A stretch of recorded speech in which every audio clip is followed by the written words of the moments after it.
The valley was a death trap. Dust hung in the air like smoke, rising from every explosion that rattled the canyon walls.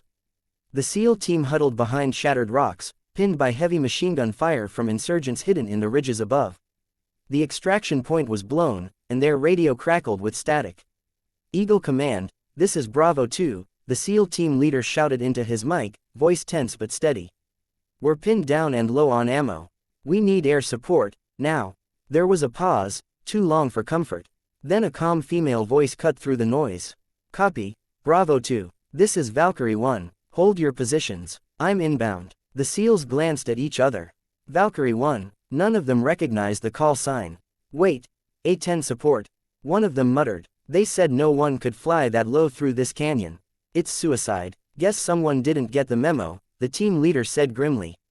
Moments later, the faint roar of twin turbofan engines rolled across the valley. The sound grew louder, deeper, until it became a physical force vibrating through their bones. The SEALs craned their necks, and then they saw it. An A-10 Thunderbolt II, the legendary Warthog, burst into view, banking hard between the cliffs. It flew impossibly low, barely 50 feet above the ground, hugging the contours of the canyon like a hawk riding the wind. The paint was worn and scarred, its shark-mouthed nose grinning as if it relished the danger. "Holy hell," one SEAL whispered. "She's actually doing it." In the cockpit, Major Elena Torres gripped the stick with a fighter's calm precision. Her visor reflected the jagged rocks racing past at terrifying speed. The altimeter screamed at her to climb, but she ignored it. She'd been flying low since before most of these men had earned their tridents. She spoke into her mic, voice smooth as steel. "Bravo 2, mark your position with smoke." "Copy that." A red plume erupted below. Elena's eyes narrowed. She adjusted trim, shifted to combat flaps, and locked onto the enemy position. The radar feed painted a cluster of heat signatures on the ridge. She could almost see their machine guns flashing, trying to track her in vain. "Targets acquired," she said. Guns hot. The A-10 Dove, her engines howling. At 300 knots, the aircraft shuddered as she lined up her shot. The GAU-8 Avenger cannon roared, "Bert," a thunderous growl that shook the mountains. Tungsten shells ripped through enemy positions like a storm of fire. Explosions lit the ridge as gun nests disintegrated under the hail of 30mm rounds. Down below, the SEALs stared in awe. "Sweet Mother of Mercy," one said. "She's carving the mountain open." The A-10 pulled up just enough to avoid the cliff face, then rolled inverted and came around again, even lower this time. Dust trailed in her wake. She fired rockets next, precise, merciless. Enemy fire ceased completely. "Bravo 2, area's clear," Elena radioed, her breathing steady. "Recommend you move now before they regroup." "Copy that, Valkyrie," replied the SEAL leader. "You just saved our asses. Thought they said that canyon was off limits for close air." "Rules are flexible when people's lives aren't," she said dryly. They moved quickly, sprinting to the pickup zone while Elena orbited overhead, scanning for new threats. Even from the ground, they could hear her engine's throaty growl echoing through the canyon, a guardian circling above. When the team reached the extraction point, the helicopter pilot radioed in. "Dust off inbound. Valkyrie, you've got cover." "Roger that, I'll stay until they're clear." A final burst of gunfire came from the far ridge, one last defiant ambush. Elena didn't hesitate. She flipped to manual control, rolled the A-10 sideways, and dropped into the canyon again, flying under the treeline. Trees whipped past her wingtips as she lined up the insurgent truck. "Say goodnight," she murmured. The Avenger cannon spat fire once more. The truck exploded, debris scattering across the valley floor. The SEALs dove for cover instinctively, though the danger was long gone. "Bravo 2, area secure. Proceed to extract." The helicopter landed moments later, rotors whipping the dust into a storm. The SEALs piled in, and through the haze, they caught sight of the A-10 rising above the cliffs, wings scarred, engines roaring, a silhouette of defiance against the burning horizon. Inside the helo, the team leader shook his head. "Who is she?" The pilot chuckled over the radio. "That's Major Torres, Air Force. Flew combat support in Kandahar and Mosul. They call her the Ground Reaper." "The Ground Reaper," one SEAL repeated, half in disbelief. "Hell of a name." As they lifted off, the A-10 banked one last time, dipping its wings in salute before disappearing into the clouds. Hours later, back at the forward base, the SEAL team approached the hangar where the A-10 sat cooling. Its nose bore the emblem of a Valkyrie's wings, painted black against the dull gray metal. Elena stood beside it, helmet tucked under one arm, flight suit streaked with grease and sweat. The SEAL leader stepped forward. "Major Torres," he said, extending a hand. "Didn't think anyone could pull that off." Elena smiled faintly. "You just needed someone crazy enough to try." The men chuckled, shaking their heads in respect. For warriors who lived and breathed danger, they rarely admitted awe, but this was different. One of them said quietly, "We've seen F-35s miss those ridges by inches. You flew through it like it was open sky." She shrugged. "The Warthog's an old beast, but she's loyal. You treat her right, she won't let you down." As they walked away, one SEAL muttered, "Next time command says it's impossible, I'm asking if she's available." Elena watched them go, then turned back to her plane, running her hand along the battered fuselage. The engines were cooling, but she could still feel the power humming beneath the metal. In the quiet hangar, she whispered, "Good work, girl." Outside, the desert wind carried the echoes of the battle, the sound of courage, precision, and defiance written in thunder and steel. The next morning, the hangar was quiet except for the echo of boots and the faint whir of maintenance crews tending to grounded aircraft. The A-10 sat in the corner, still streaked with the dust of yesterday's mission.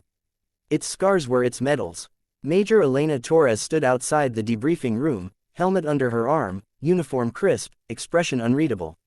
Through the glass window she could see them, 3 senior officers, a colonel from command, an Air Force operations general, and a Navy liaison. Their faces said it all. They weren't here to give her a medal. A young lieutenant at the door glanced nervously at her. "Ma'am, they're ready for you." "Thanks, Lieutenant." She walked in, shoulders squared, gaze steady.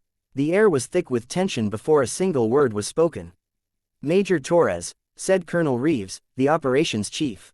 "Please, have a seat." She didn't. "With respect, sir, I prefer to stand." The colonel exchanged a glance with the others. "Suit yourself." He opened a folder and began reading aloud. "Mission Bravo Echo 7, Afghanistan Theater. Unauthorized deviation from assigned flight altitude.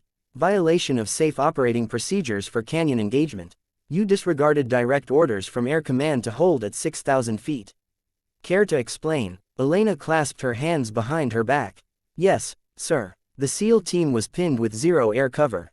At 6,000 feet, my targeting wouldn't have been precise enough to save them. I made the call to go low. Reeves sighed. "You went 50 feet above canyon level, Major. Do you understand what that means? One wrong gust, one miscalculated angle, and 7 SEALs would be dead, sir," she cut in calmly. "Instead, they're alive." The Navy liaison, Commander Brooks, leaned forward. "You were told that canyon was a no-fly zone for a reason. Even our drones avoid it." Elena met his gaze evenly. "Then your drones are missing out."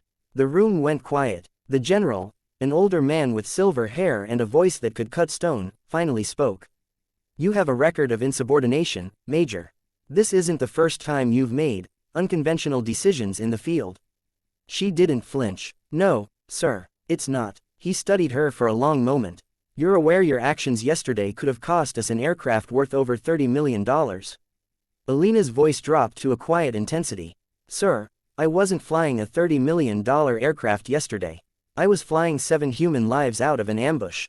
That silenced them. From the corner of the room, a soft cough broke the stillness. The door opened, and in walked the SEAL team leader from yesterday's mission, still in dusty fatigues. "Excuse me, sirs," he said, stepping inside. "Request permission to speak." The general nodded. "Proceed." The SEAL's tone was steady, respectful, but charged with conviction. "If it weren't for Major Torres, my team would be body bags right now. We radioed for air support 3 times. She was the only one who answered. She didn't just give us cover, she flew into hell to get it done." Reeves frowned. "This is a command review, not a commendation hearing." "With respect, sir," the SEAL cut in, "I don't care what you call it. You can write her up for breaking a rule, but if you'd seen what she did in that canyon, you'd pin a medal on her instead." The general's expression softened, barely. He gestured for the SEAL to continue. "She flew so low that her engines kicked up the dust around us. Enemy gunfire couldn't even track her. When we moved to extract, she circled overhead until the last man was on the bird. That's not protocol, sir, that's heart. That's leadership." He turned to Elena, nodded once. "Thank you, Major." You didn't just save lives, you restored a bit of faith in what air support means. Elena inclined her head slightly, emotion flickering in her eyes. Just doing my job. The SEAL left the room, silence hanging in his wake. Reeves rubbed his temples, muttering, hell of a day. The general finally stood. Major Torres, you've put this command in an impossible position. Technically, you disobeyed a direct order. But practically, you achieved the impossible. He walked to the window, looking out over the flight line where the A-10 sat, battered and proud. When I was your age, he said quietly, we trained pilots to follow orders. But the best ones, the ones who came home, were the ones who knew when not to. He turned back to her. You're cleared of disciplinary action. Officially, this will be logged as pilot's discretion under combat duress. Unofficially, his lips twitched in something close to a smile. Try not to scare the command tower next time. A faint grin broke across Alina's face. No promises, sir. As she saluted and turned to leave, Reeves called out, Major. Yes, sir. He gestured to the A-10 outside. That plane's grounded for maintenance. You might want to give your crew a rest. She nodded. I'll give the crew a rest, sir. The plane and I will be ready by dawn. When she stepped outside, the cool morning air hit her face. The sky was pale blue, the kind of quiet that follows chaos. She walked toward her A-10, the warthog that had defied death and gravity both. Chief Master Sergeant Ruiz, her mechanic, met her at the ladder. You're in trouble again, he asked, wiping grease from his hands. Depends who you ask. He grinned. I heard the SEALs are calling you Canyon Angel. She laughed softly. Better than Ground Reaper, I guess. Ruiz climbed up, patting the side of the jet. You know, this bird's got more bullet holes than a dartboard. You keep flying like that, we'll run out of patch metal. Then order more, she said. We're not done yet. He raised an eyebrow. Another mission? Not yet, but when it comes, I'll be ready. She climbed into the cockpit, the smell of oil and dust filling her lungs. From up there, she could see the base, the runways, the hangars, the men and women moving like clockwork in the desert heat. Somewhere out there, another team would need her soon. She ran her gloved hand over the controls, whispering, You did good, Valkyrie. The engines were silent now, but in her mind, she could still hear their thunder, the sound that shook the canyon, the sound that told every soldier below that someone had their back. As the sun climbed over the horizon, it painted the A-10 in gold. A warplane, a woman, and a promise. To fly where no one else dared, and to never let fear decide the mission.